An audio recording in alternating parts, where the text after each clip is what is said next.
Okay guys, battery off, disconnect the negative terminal and go into the car, find a flat screwdriver and grind a C shape at its point to engage the airbag springs.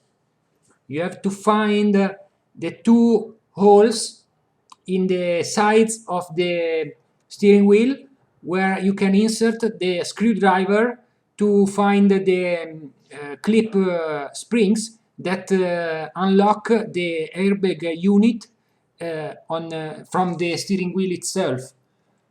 You have to push, you need a bit of force to push the screwdriver inside, and you have to find something elastic and pretty hard. Then it's disengaged. Now you have to unplug these two connectors, the green one and the black one. First, you have to unclip the black secure lock, this one. Otherwise, you cannot pull out the connector. There is one for each connector. Okay, the airbag is out. You can go on. You come into the steering wheel with me for a second. You have to disconnect the two connectors for the steering wheel commands and the horn. Help yourself with a flat screwdriver and go to unclip the other connector for the horn. You have to insert the flat screwdriver between the black connector and the white housing, the socket for the connector, because there isn't a lever a secure lever to unlock it. You simply have to go into the small gap. Then unlock the central bolt. Before removing the wall screw, just make a few turns of the screw itself and shake the steering wheel a little bit to make sure it go back and forth on the steering column, because after years the steering wheel make a sort of a glue effect with the steering column and may become hard to pull out, and you can even damage the wires with a sudden unlock of the steering wheel. Now let's have a look of the steering wheel and the spacer. They both have the spline machining, the slot for the pin on the clock spring, and that slot which is for the connectors. You can now go on, insert the steering wheel spacer into the column shaft. Be careful doing the whole procedure starting with straight steering wheel, because the spline machining has many teeth, very thin, and it's easy to jump a tooth on one or other side, and at the end of the procedure you will drive with the steering wheel off center on a straight, and you will need to remove the airbag and do half of the procedure to restore the straightness or to do the wheel alignment.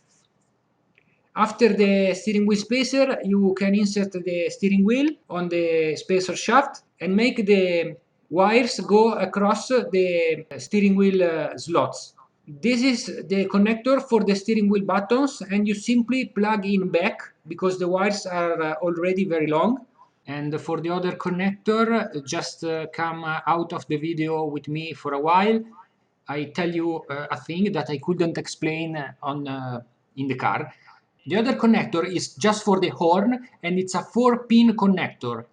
It's too short to connect it back directly to the clock spring assembly when the steering wheel spacer is on the car. So you have to extend the wire of the horn to reach the white socket.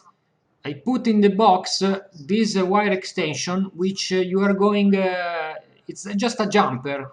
You're going to insert one side on the clock spring assembly. You see the 4 pins. They have to match the 4 pins in the white socket, and the other part goes into the 4-pin connector which come from the horn. So you don't have to cut the horn wire and extend it with any sort of jumper or weld it or whatever.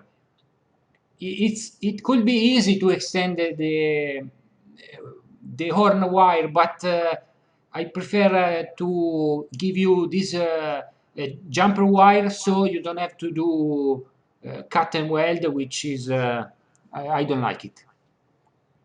The connector is pretty hard, even if it does not have the same shape as the OM connector. It will not.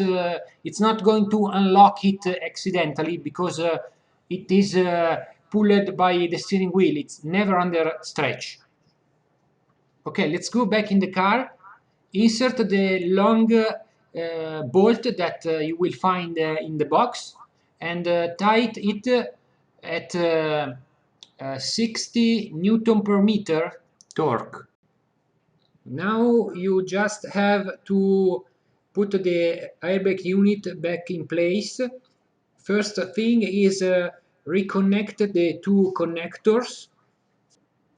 Please take your time doing this job because the airbag wires are long enough to be reconnected without any extension, but they are just as long. So you are going to work in a very tight space to put the connectors back in place. You have to pre-align the connector to the matching socket, push the connector inside, and then push back the black secure lock. Look, the connector and the secure lock. This for every connector, the green one and the black one. You can start either with any one you want, and see how I'm working. It's very uncomfortable because the operation is very simple, but it's very uncomfortable. And now you can put the airbag back in place. You pre-align it in the steering wheel, then you push against the spring action, and you're done. The job is finished.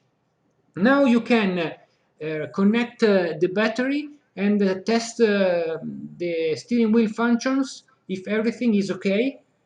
No airbag warning light. The steering must turn as usual. The stalks have to return as usual. The steering feel must be as usual, no harder, no lighter. The horn must work. You can turn the cruise control on. Of course, you cannot adjust it because you're not driving. And you can check the radio buttons on the other side. You can switch radio station, and the volume. And that's it. You did the installation. So thank you for watching. Make a question in the comments and see you next time. Bye bye.